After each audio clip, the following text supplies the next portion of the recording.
Back in 2017, I published a blog titled Definitive and Totally Unbiased Guide on How to Enter the Toaru series and Why You Should, that managed to get a lot of positive attention from people curious in the series and longtime fans alike. Since then, I've received a lot of requests to update or remake the blog with information on all the new content that's been made available since then. But I figured, if I was going to remake it, I wanted to put in the effort to make it extra presentable. So that's what I've done. Presenting the Toaru series flowchart, a manic burst of inspiration comprising about 7 hours of work. I provided a link in the description where you can check it out for yourself. It may be a lot to take in at a glance, but that's why I'm here. Hopefully having some visuals and some guidance will help make this guide a lot easier to follow. Now, while this may look like an incomprehensible mess at a first glance, the goal of this guide is merely to present all of your options on how to experience a story, because there are so many different ways to enjoy the Toaru series. When you break it down, it's going to start getting a lot simpler. But let's say you don't want to sit through my 31-minute video explaining all this, and you just want a quick and dirty guide on what order to watch the anime in. In short, you can either start with Index 1 or Railgun 1 or even Railgun S. Once you've watched Index 1, you can watch Accelerator, or you can go straight to Index 2 and then Index 3. And then after you've watched all of Index and the rest of Railgun, you can watch Railgun T. There you go. You can go watch Toaru now if you want it. But assuming you either want a bit more explanation for this watch order, or you want to mix and match your viewing experience, or perhaps you're even interested in the various novels and manga, then strap in because I'm going to blow this whole thing wide open. Before we get into the guide itself though, I want to provide you guys a brief introduction to the series for those new to Toaru. Doing so will make it a lot easier to explain the different paths the flowchart takes. I'll try my best to keep it brief, but I apologize in advance for any tangents I end up on. So, the Toaru series is a mixed media franchise authored by Kamachi Kazuma, a mad genius who physically cannot stop writing.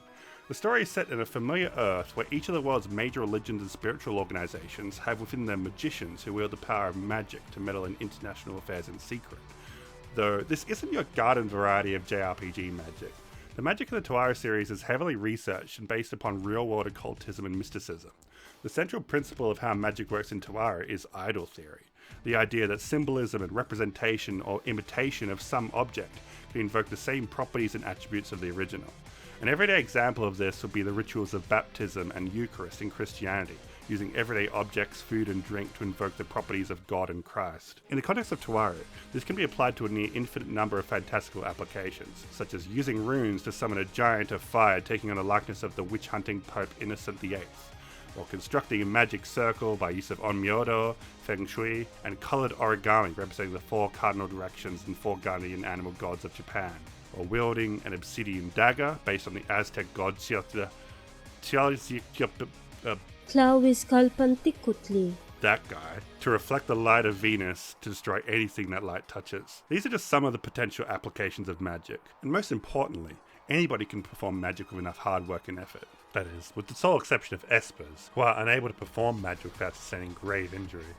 Developed through a specialised curriculum in a cocktail of unknown drugs over a period of a child's schooling, espers are children who have awakened to unique supernatural powers. These powers seemingly have nothing to do with idol theory or rituals or incantations or life force. All that's required for an esper to manifest their ability is for them to perform the proper calculations in their mind. Some examples of esper abilities include the ability to manipulate the friction coefficients of objects, the power to launch electrons in the ambiguous state between particle and wave and fire them as deadly beams of light, the control over the emotional distance between people, or the ability to implement the principles of string theory to teleport by moving through 11-dimensional space. However, because each esper's powers are unique and will manifest differently, there are many with weak or immeasurable powers, and so it creates a system where the most successful espers often get the most attention and funding, while those who show no results fall through the cracks and are often falling into a life of crime just to survive. The primary setting of the Toaru series takes place within Academy City, an independent and walled-off city-state within the island of Japan with a population of 2.3 million, which produces and contains all of the world's approximately 1.8 million espers, along with many scientific research institutions. It's said that the technology of Academy City is 20 to 30 years ahead of the rest of the world, and it protects the secrets of its technology from leaking to the outside world with an iron grip. But don't let my anti-Academy City propaganda fool you. The city is a scientific utopia for most of the people living in it. As long as you're a mid-level esper, you'll be free to enjoy a fun and relaxing life. Just don't look under the surface, the insidious dark side of the city, and you'll be fine. It's not a capitalist dystopia at all. Oh, and don't bother looking up the name of the founder and board chairman of Academy City, Alistair Crowley, on Wikipedia. He definitely doesn't have any relation to the real-world English occultist of the same name who died in 1947. The tone of the series is quite eclectic and fluid, dancing between super serious political intrigue and crime drama, light-hearted comedy and somewhat questionable fan service, fast-paced, flashy and highly tactical battles, and more than a few powerfully evocative moments that really tug at the heartstrings. The world of Toaru is rife with corruption, but the heart of the series is filled with a warmth and hope that refuses to be extinguished, no matter what horrible things may happen to our protagonists. It's a story that examines what it means to be a hero from every angle. The ideology of a hero, the strength and or power needed to be a hero, how heroes impact and inspire those around them to action, and how heroes can be seen as threats to the status quo and those in power, and how it takes more than special powers to be a hero or villain. So then, let's take a step back from the setting and talk about the franchise. The Toaru series began with a series of light novels titled Toaru Majutsu no Index, or A Certain Magical Index, which began serialization in 2004, and continues to go strong with 3 to 4 new books every year, with a current total of about 50 volumes, not counting side stories, of which there are quite a few. And as if that wasn't enough, the success of the Index light novels saw a spin-off series, Toaru Kagaku no Railgun, or A Certain Scientific Railgun, commencing serialization in 2007. Index remains the core series, and follows the life of Kamijo Toma, a level 0 Esper with a mysterious power in his right hand that negates all supernatural phenomena by touching it, regardless of whether it's magic or an Esper power. He meets the girl Index Librorum Prohibitorum, an amnesiac sister on the run from magicians from the Anglican Church, who introduces Toma to the secret world of magic and the political machinations of the world's religious organizations, leading him to become involved in a series of adventures against foes from both the magic and science sides of the world. Later in the series, 2 additional protagonists would be introduced alongside Toma, but we'll get to them later. The Railgun series, meanwhile, focuses on the side character of Index, the life of the 3rd ranked Esper of Academy City, Misaka Mikoto, who has the ability to manipulate electricity and magnetism for a wide variety of potential uses. She attends a prestigious girls' school in Academy City and spends most of her time with a few of her friends, 2 of whom belong to Judgment, a disciplinary organization who conduct peacekeeping in the city. These often lead Mikoto and her friends into the heart of Esper-related crime in Academy City, completely unaware of the world of magic outside of the city. Both Index and Railgun have received different adaptations as well. A manga adaptation of Index started serialization in Monthly Shonen Gangan in 2007. The following year, an anime of Index began broadcasting its first season in 2008, followed by an anime of Railgun in 2009. There's also some other media, but we'll get to them later. So this brings us to the question, where does one start with the Toaru series? Now it's time to bring up my flowchart again. Generally speaking, there's 2 ways you can start.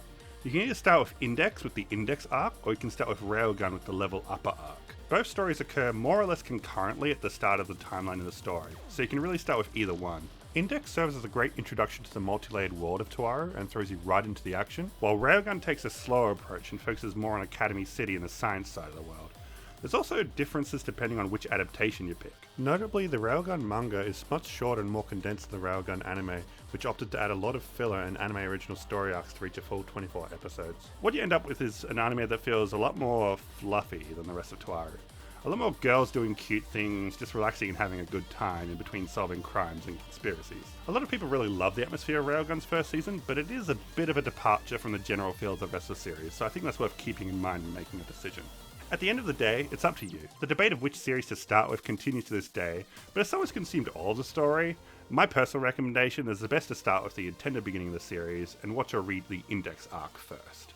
As for which medium you choose, that's another topic which requires some further examination. As you might expect, Index is a very wordy light novel series full of inner monologues, lots of dense examination of the workings of magic and sci-fi concepts, and plenty of world building. These are things that get largely trimmed out of the anime adaptation, so what you're left with is a much lighter viewing experience. For some this may be preferable, but if you want to fully immerse yourself in the world and the characters of Toaru, my recommendation is always going to be read the Index light novels over the adaptations. There's also the problem the anime tends to suffer in some places. Some books get as few as 3 or 2 episodes to adapt all of their content, so the anime tends to have a feeling of being rushed and hard to follow at the best of times. There's also the animation problems, which really become apparent in the 3rd season of Index and left many viewers with bad taste in their mouths. So that's something to keep in mind as well. Now let's say you are interested in Toaru, but you don't have the time or the motivation to read through 49 light novels.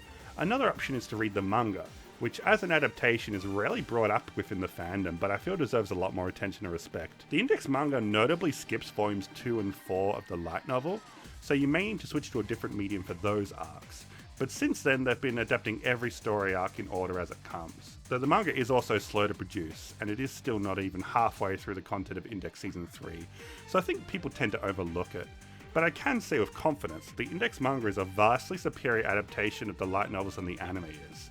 If you're looking for a way to get the most out of the series while saving many hours of your time, the manga may be the best way to go about it. It goes into a lot more detail than the anime does, due to not being constrained by episode limits, and very rarely even includes some scenes or dialogue not present in the light novel. As for how you can procure all these, almost all Index content up to the end of Old Testament and all Railgun content has been localized and released for purchase in English. You can find the Index and Railgun animes on a variety of streaming platforms depending on your region, with their third seasons available on Funimation and Crunchyroll, dubbed and subbed. You can also purchase them on Blu-ray or on DVD, depending on where you live. The Index light novel manga and the Railgun manga are all available to purchase courtesy of Yen Press, either physically or digitally. However, some of the earlier volumes have been going out of print, so I can only wish you all the best in finding physical copies. Good luck, soldier. So let's say you're pretty adamant that you only want to watch the anime to start with. I do have one other recommendation that has proved successful when I watch a series with a few friends. That being, use Reddit as your viewing companion. Back in 2018, Reddit user Razorhead hosted a rewatch of the first two seasons of Index and Railgun on our anime in preparation for the upcoming Index 3, Railgun T and Accelerator anime. What's that third one? Don't worry about that yet. These included discussion threads for every episode, and at the top of each thread you'd find a number of posts by Razorhead he called Small Facts, which go into detail about everything from the light novels that the anime failed to cover. These posts are super comprehensive and extremely helpful, and really enhance my viewing experience when I watch through the anime again with some friends. If you're interested, a handy collection of all of Razorhead's Small Facts posts can be found at the link in the description. If you're going through the anime without reading the source material, these posts will be an invaluable guide to you. Maybe someday I might end up doing some video summaries of each of the arcs here on my channel, and if I do I might link them in the description too, but for now this is the next best thing. So let's start getting into the flowchart proper. In the video here, I'll be listing the episodes and volumes or chapters each arc is comprised of in the corner of the screen. The first arc of Index is the Index arc. This serves as our basic introduction to Kamijo Toma, the titular Index, as well as the setting of Academy City and the magic science dichotomy, forming the basis for the rest of the story to come. The first arc of Railgun is the level upper arc, which introduces us to Misaka Mikoto's circle of friends and the Judgment Organization, as they investigate a conspiracy involving the city's population of espers and a program that seems to amplify their abilities. If you continue watching the Railgun anime, you'll find two anime original arcs in Big Spider and Poltergeist, which continue the general trend of Mikoto's friends investigating conspiracies in Academy City amidst a daily slice of life content. The Toaru Kagaku no Railgun PSP game also fits in here with the anime continuity, though keep in mind it's very much a side story and its canonicity is disputed. The second arc in Index is the Deep Blood arc, which was skipped in the manga. This arc feels a little bit like a side story at times, but it's still a decent arc that does introduce and flesh out characters and concepts that will remain the story for a long time, so I don't recommend skipping it unless you plan on coming back to it at some point. After Deep Blood, we get to the Sisters arc, which is probably going to raise some question marks for anybody looking at the flowchart. What's unique about this arc is that it's actually received a total of 4 adaptations on top of the original light novel. There's the Index manga and anime, and there's also the Railgun manga and anime, which depict the series of events from a different perspective, since this arc is all about Misaka Mikoto. There is certainly merit to experiencing the light novel first, as it will contain some world-building details that none of the other adaptations do, but I'd like to make the case for the Railgun anime version as the best way to experience this arc. Unlike the Index anime or the first season of Railgun, the Railgun S adaptation of the Sisters arc is of extremely high quality. It has a tiny bit of filler that wasn't in the manga, but for the most part it's a very loyal and comprehensive adaptation.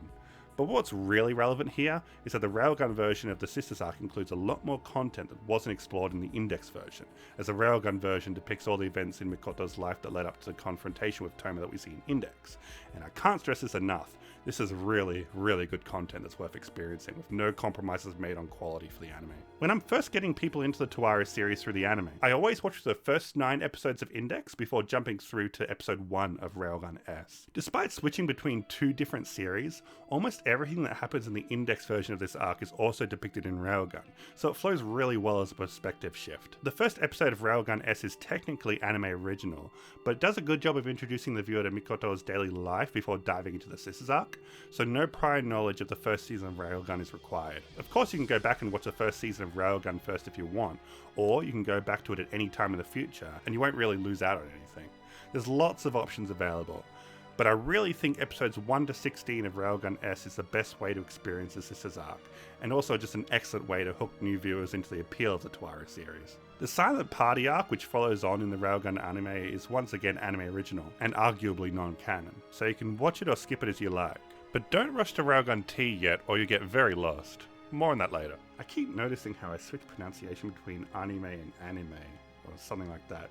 It's like my brain can't decide how to say the word. Just go with it. After the Sisters arc, you have the Angel Fall arc, the second arc that the manga skipped. I don't recommend skipping this arc, as it has a lot of great world building and exploration of how magic works, but the light novel is definitely the best way to experience it in my opinion. The anime really pales in comparison here. Following that is the 3 Stories arc, which as the name implies, contains 3 separate mini-arcs in one book. One of these, the story of Oma, is pretty much unrelated to anything in Toaru and is very easily skippable. In fact, it's actually moved to the first episode of Index Season 2, so they had an extra episode to use elsewhere for the first season. The other 2 stories are pretty important though. The story of Inobara Mitsuki explores the impact Toma's actions are having on the geopolitical stability of the world, while the Last Order story serves to introduce our second protagonist of Index, Accelerator, #1 ranked Esper of Academy City. Speaking of, that's also the name of another Toaru spin-off series, a certain scientific accelerator. Despite being a secondary protagonist in Index, the powers that be saw fit to give Accelerator a spin-off series of his own. This series was originally a manga and was more recently adapted into a 13-episode anime covering the first arc. The Accelerator series takes place directly after the Last Order portion of the 3 Stories arc, so once you've finished this, you're ready to dive into the Accelerator series with the Necromancer arc. It's worth noting though, the Accelerator series is very much a side story with very little impact on the rest of the series. The only lasting legacy it has is the introduction of a few characters that show up later in Railgun, but it's by no means required reading to continue Railgun, so please treat it as a side story it is. Also, the Nectar arc is kind of really bad. So bad that they seem to put a complete halt on the series after it. The Necromancer arc is okay, but it's more about Esther and the Hishigatas than Accelerator. Accelerator is just kind of there to look cool, really. If you want actual character development for Accelerator, you're best off sticking with the Index series. That's where all of it happens. The Accelerator series ends with a final chapter connecting it to the events of the Tree Diagram Remnant arc, which comes a bit later in Index. There's also another short spin-off manga that came out recently, Toaru Kagaku no Dark Matter, which as of right now has yet to see an official English release. It takes place at this point in the timeline, but follows the #2 Esper of Academy City, Kakene Tetuku, giving a small piece of his backstory before he's introduced later in Index. Feel free to read it at any time you want beyond this point. And there's also a non-canon Yonkoma manga that branches off from the timeline at this point called Toaru Idol no Accelerator Sama, that involves a project to turn all of the level 5 Espers into idols, in case you're into that kind of thing. It's not exactly canon, but it's also not exactly not canon either. Check it out if you want a fun read. Now, there's also another story that takes place around this time, a Railgun side story novel, Liberal Arts City, where Mikoto and her friends go on an excursion to an artificial island on the coast of California. Now, I'll call it a side story because SS is literally in the title, but don't be mistaken, this story is surprisingly important to the Railgun continuity. If you haven't read Liberal Arts City, you're going to be a bit confused by the inclusion of a certain character later in Railgun. So if you want to avoid confusion while following the Railgun plot, I recommend checking out at least the Sisters arc, the Liberal Arts City arc, and the Tree Diagram Remnant arc in this order. Regrettably though, it was never adapted into anime or manga, and it hasn't even been officially released in English yet. Up to you if you want to read it or not, but I do highly recommend it. It's also a really great read in general, and I'm hoping they animate it someday. Going back to Index, the story continues with the Kazakiri Hyoka arc, which is a pretty pivotal story arc for the world building of the Index series and marks the end of the first season of the Index anime. Continuing on, we have the Ursula Aquinas Rescue arc, and the start of Index Season 2. This arc sees Toma and company directly involved in the political conflict between the different Christian sects, further developing the political backdrop of the magic side of the world. Around this point in the timeline, there's also a couple of side stories, including the Toaru Majutsu Tokagaku no Ensemble PSP game and 2 Index side story novels, Road to Endymion and Necessary Special Admission Test. Feel free to read these whenever you want, as they are completely optional. Most of these Index side stories are all about fleshing out different characters and concepts on the magic side of the world, for people who love that kind of thing, which I definitely do. After that, in Index we have the Tree Diagram Remnant arc, which is significant on this chart because it's a book focused on Mikoto's friend Kuroko, and further builds on the events of the Sisters arc. If you plan on continuing Railgun, this arc is essential viewing. Otherwise, you may be very confused why Kuriko is in a wheelchair when Railgun continues. Before we move on though, there's also a couple more side stories at this point in the timeline, including the Miracle of Endymion movie. Totally optional, doesn't really have any lingering impact on the rest of the story, but it's a fun watch nonetheless, as most anime movies are. Toaru Majutsu no Index SS Kanzaki, meanwhile, provides more insight into the magic world by following Kanzaki on a number of omissions from Necessarius. This book is noteworthy as it provides the origin story of a character who will return later in the Ichihara Festival arc in Index New Testament. Next is where things get a bit contentious, as we have the two Daihasei Festival arcs, one for Index and one for Railgun. Unlike the Sisters arc, these two arcs are largely independent from one another, but they do take place at the same time and they do influence each other in subtle ways. From a timeline point, you could certainly continue to watch or read the Railgun Daihasei Festival arc right now, but personally, I don't recommend it. This arc was written after the conclusion of Index Old Testament, and it's written in such a way that expects the viewer to have knowledge of those events in the story. My personal recommendation here is to read or watch the Index side and come back to this arc of Railgun later, but it's your call. I will say though, the Railgun T anime is superb and some of the best animated Toaru content ever, so it's well worth the wait. Index continues with the La Regina del Mar Adriatico arc. I don't know if I pronounced that right. This one is kind of universally panned by the community and maybe not worth the time to deeply invest in. Basically, Toma pisses off the Roman Catholics by getting involved in their affairs again and trying to save people. Maybe just watch the anime or read the manga for this one, but it's up to you. It is notably the first of many arcs where Toma travels to a different country, which becomes a running theme in later books. The novel Toaru Majutsu no Index SP also roughly takes place around this time and introduces some characters who will become relevant much later in Index. It's very much an optional side story though, so don't feel like it's essential reading, but it's a pretty fun time. Following that is the Academy City Invasion arc, which is largely agreed to be the point where Index starts getting really good, and introduces the broader God's Right Seat saga that the novels will follow until the completion of Old Testament. The anime adaptation is also one of the better arcs of the Index anime, but as always, the light novel and manga are going to have more content, so it's up to you. There's also a short side story that takes place around this point in the timeline as well, Toaru Majutsu no Index New Testament SS. Following after the events of the Invasion arc is the Skill Out Uprising arc, which amusingly wasn't even included as a mainline novel but instead an Index SS novel. Despite the name, this is not a side story. Not even the manga skipped this one. It introduces us to the group named Group, yes, that's its name, as well as our soon-to-be third protagonist of Index, Level 0 best boy Hamazura Shiage, the delinquent with a heart of gold. That said, he won't be a protagonist until 2 books later. This also marks the end of Season 2 of Index, and for many people was where the story ended for 8 years. Yeah, there was a real long gap between Seasons 2 and 3 of Index. As a result, you'll find this is the point when many people started picking up the light novels and have a lot more to say about the story. Though considering the quality of Season 3, it's certainly not a bad place to start reading from either. Following that, with the start of Index Season 3 is the Document of Constantine arc, where Toma travels to France to fight another member of God's Right Seat. After that is the Battle Royale arc. Now, this arc is very widely critically acclaimed in terms of the light novel and manga, but the anime adaptation was extremely rushed and difficult to follow for most viewers. If you're braving the anime for this arc, do not go in without raised head small facts, I urge you. It also skips many of the amazing scenes with Hamazura, and that's a damn shame considering this is where he rises to protagonist status. I can safely say, however, that the manga adaptation is a fantastic way to experience this arc, and I strongly recommend it over the anime adaptation. Things also get a bit busy around this point in the timeline. This is where the Dream Ranker arc, the second half of Railgun T, broadly takes place. Dream Ranker is largely a prequel to the Battle Royale arc, but it won't make much sense if you haven't read the Battle Royale arc first. So the Battle Royale arc is absolutely recommended reading beforehand. Believe me, there was a lot of confusion on Reddit when this arc aired for people who had never watched Index 3.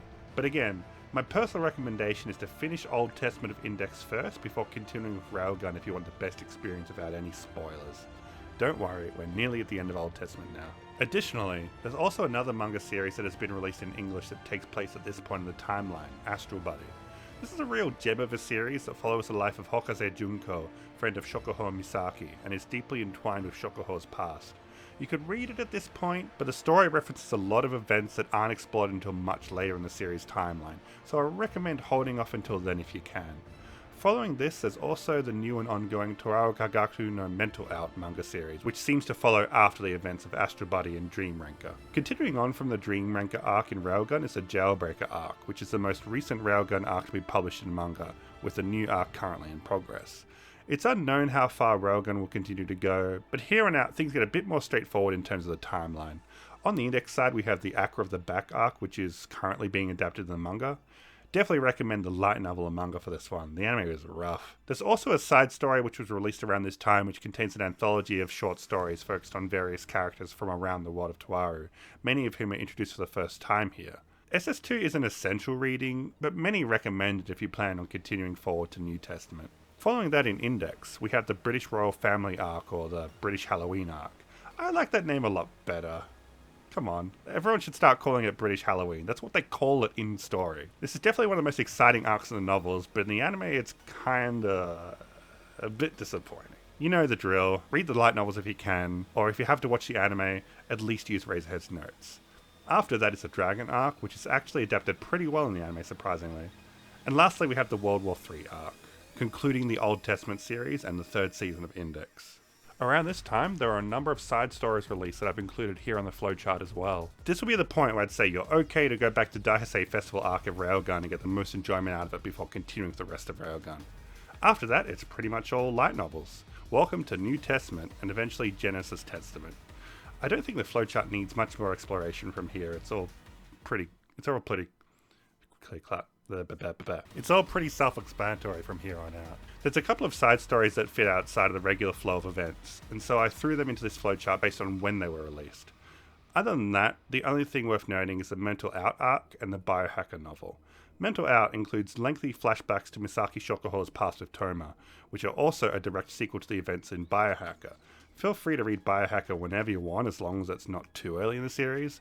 For this flowchart, I put a line to indicate the time it was released in case you want to continue the story in release order. Once you've read Biohacker and New Testament 11, the Mental Out arc, you'll have a full grasp on the events that lead up to Astro Buddy, so you'll be primed to read that too. And that's about it. That's my comprehensive guide on how to get into the Toaru series and why you should. Hopefully I explained well enough all the options you have when following this flowchart, enough to make an informed decision and curate a watch-read order that works for you. There are so many options and only a few wrong answers, so why not be creative? Have fun with it, mix and match, and by the time you're done you'll be a Toaru expert yourself. The best part is, with so much optional content, there's almost always more Toaru to enjoy if you want it. It's a banquet, so take your time enjoying it all. So before I wrap up, I'd like to make one last pitch. Why should you invest time in the Toaru series? Yeah, it's got occasionally uncomfortable fan service and sexualization of minors that's kind of weird, and some of the jokes don't always land. But the things that keep me coming back to this franchise are the characters, the world, the ideology of it all. This series is full of so many amazing characters. The protagonists stand tall as some of my favourite characters in any work of fiction, and each go through their own trials that shape who they are. Some like Accelerator, changing dramatically over the course of their journey to where they are today. And the cast of side characters is some of the most insane shit I've ever seen. Just look at this character chart I made. I've lost track of how many characters there are now, but there's hundreds on this chart alone. And despite having so many characters, so many of them feel more than one note. They have depth. Everyone has their own motivations and journeys they're going through. Everyone's the protagonist of their own story. And sometimes characters return when you least expect them to. There's really nothing else quite like it in all the fiction I've experienced. As for the world, I mean, it should be pretty self-evident from my gushing that I love this world. Toaru has some of the most elaborate world building I've ever seen in any work of fiction. It's such a joy watching Kamachi construct it piece by piece in each book until you have this monolithic web of character dynamics where every action has tangible effects on someone else's life trajectory, until you end up with stuff like World War III and the Ichihanaran Festival arcs, where everyone has their own personal motivations and journeys, all combining and clashing against each other, and you understand what drives everyone because you spent time getting to know all these characters over the course of the story. And one thing that's really special is that the world of Toaru keeps evolving, with revolution after revolution that changes the course of Academy City and the geopolitical structure of the entire world. We're still seeing the ripple effects of the Sisters arc impacting events around the world nearly 50 books later. It's really amazing. And not only that, but the magic side is such a delight if you're at all interested in history, anthropology, mythology, folklore, and the esoteric. It's downright incredible how much I've learned from Toaru about the more often overlooked sides of human history, the stories of those who have lived a life steeped in the spiritual. It's a kind of representation of the esoteric that you don't see anywhere else in anime, or even rarely in fiction in general. If you want something that takes magic a little more seriously than Tolkien and Dungeons and Dragons and looks at the historical, mythological roots of magic in a modern day setting, Toaru is such an enormous treat. I've even spoken to spirit workers who have read or watched Toaru and feel more represented in the Toaru series than most other works of fiction. So I think that's saying something pretty incredible. And that's to say nothing of all the hard sci-fi concepts the story comes up with. But the most memorable and exciting moments for me are where science and magic clash. Magicians throwing fireballs and mercenaries hurling grenades fighting together at Pearl Harbor. Espers fighting saints and demons, or high-tech Academy City stealth bombers clashing with Archangel Gabriel high above the skies of Russia.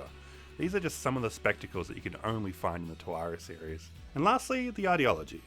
Toaru isn't the deepest philosophical or political work of the 21st century, but it goes quite a lot further than most light novels I've seen in examining what drives us as humans. Behind every crime, there's a human, and that human has a heart, experiences that drove them to the point of committing atrocity. They have their own internal logic they abide by, and Toaru never forgets that.